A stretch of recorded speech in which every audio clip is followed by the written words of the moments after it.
People are living longer, and societies are getting grayer. You hear about it all the time. You read about it in your newspapers, you hear about it on your television sets. Sometimes I'm concerned that we hear about it so much that we've come to accept longer lives with a kind of a complacency, even ease. But make no mistake, longer lives can, and I believe will, improve quality of life at all ages.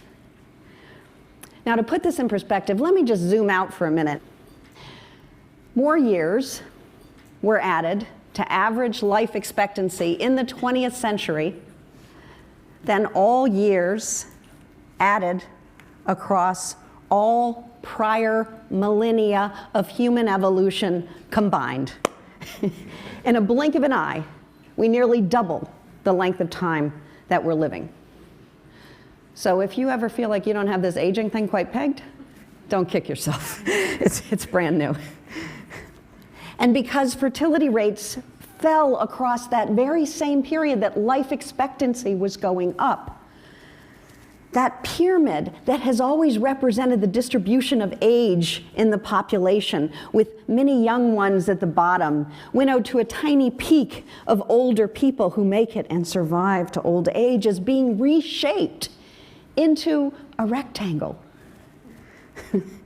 And now, if you're the kind of person who can get chills from population statistics, these are the ones that should do it, because what that means is that for the first time in the history of the species, the majority of babies born in the developed world are having the opportunity to grow old.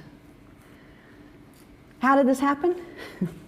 Well, we're no genetically hardier than our ancestors were 10,000 years ago. This increase in life expectancy is the remarkable product of culture, the crucible that holds science and technology and wide-scale changes in behavior that improve health and well-being. Through cultural changes, our ancestors largely eliminated early death so that people can now live out their full lives. Now, there are problems associated with aging.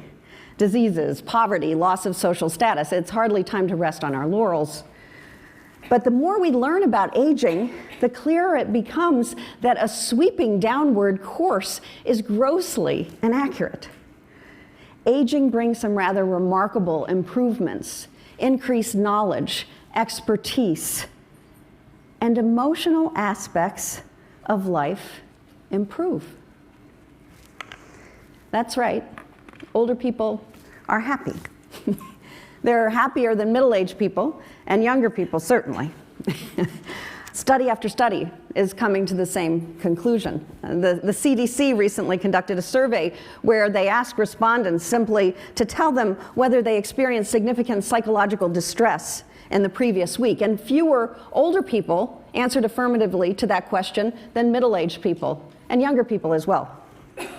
And a recent Gallup poll asked participants how much stress and worry and anger they had experienced the previous day, and stress, worry, anger all decrease with age.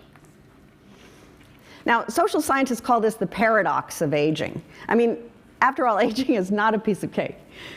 So we've asked all sorts of questions to see if we could undo this finding. We've asked whether it may be that the current generations of older people are and always have been the greatest generations. That is, that younger people today may not typically experience these improvements as they grow older. We've asked, well, maybe older people are just trying to put a positive spin on an otherwise depressing existence. But the more we've tried to disavow this finding, the more evidence we find to support it. Years ago, my colleagues and I embarked on a study where we followed the same group of people over a 10-year period. Originally, the sample was aged 18 to 94. And we studied whether and how their emotional experiences changed as they grew older. Our participants would carry electronic pagers for a week at a time, and we'd page them throughout the day and evenings at random times, and every time we paged them, we'd ask them to answer several questions on a 1 to 7 scale. How happy are you right now? How sad are you right now? How frustrated are you right now? So that we could get a sense of the kinds of emotions and feelings they were having in their day-to-day lives. And using this intense study of individuals, we find that it's not one particular generation that's doing better than the others, but the same individuals over time come to report relatively greater positive experience. Now you see this slight downturn at very advanced ages, and there is a slight downturn, but at no point does it return to the levels we see in early adulthood. Now, it's really too simplistic to say that older people are happy. In our study, they are more positive, but they're also more likely than younger people to experience mixed emotions. Sadness at the same time you experience happiness. You know, that tear in the eye when you're smiling at a friend. And other research has shown that older people seem to engage with sadness more comfortably. They're more accepting of sadness than younger people are, and we suspect that this may help to explain why older people are better than younger people at solving hotly charged emotional conflicts and debates. Older people can view injustice with compassion, but not despair. And all things being equal, older people direct their cognitive resources, like attention and memory, to positive information more than negative. If we show older, middle-aged, younger people images like the ones you see on the screen, and we later ask them to recall all the images that they can, older people, but not younger people, remember more positive images than negative images. We've asked older and younger people to view faces in laboratory studies, some frowning, some smiling. Older people look toward the smiling faces and away from the frowning, angry faces. In day-to-day life, this translates into greater enjoyment and satisfaction. But as social scientists, we've continued to ask about possible alternatives. We've said, well, maybe older people report more positive emotions because they're cognitively impaired. We've said, could it be that positive emotions are simply easier to process than negative emotions? And so you switch to the positive emotions. Maybe our neural centers in our brain are degraded such that we're unable to process negative emotions anymore. But that's not the case.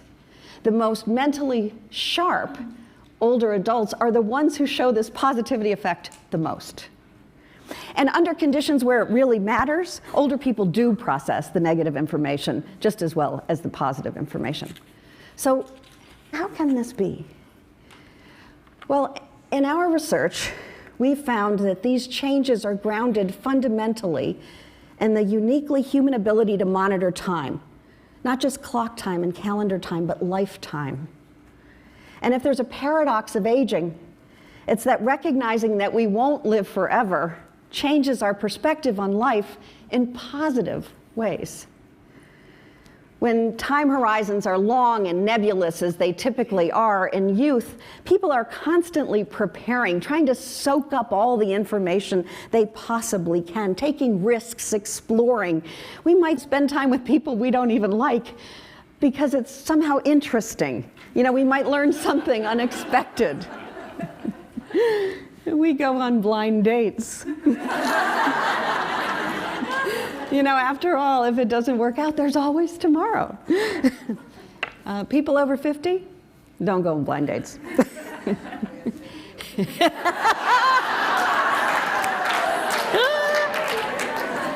As we age, our time horizons grow shorter and our goals change. When we recognize that we don't have all the time in the world, we see our priorities most clearly. We take less notice of trivial matters. We savor life. We're more appreciative, more open to reconciliation. We invest in more emotionally important parts of life, and life gets better. So we're happier day to day. But that same shift in perspective leads us to have less tolerance than ever for injustice. By 2015, there will be more people in the United States over the age of 60 than under 15. What will happen to societies that are top-heavy with older people? The numbers won't determine the outcome. Culture will. If we invest in science and technology and find solutions for the real problems that older people face, and we capitalize on the very real strengths of older people, then added years of life can dramatically improve quality of life at all ages. Societies with millions of talented, emotionally stable citizens who are healthier and better educated than any generations before them, armed with knowledge about the practical matters of life and motivated to solve the big issues, can be better societies than we have ever known. My father, who is 92, likes to say, let's stop talking only about how to save the old folks and start talking about how to get them to save us all. Thank you.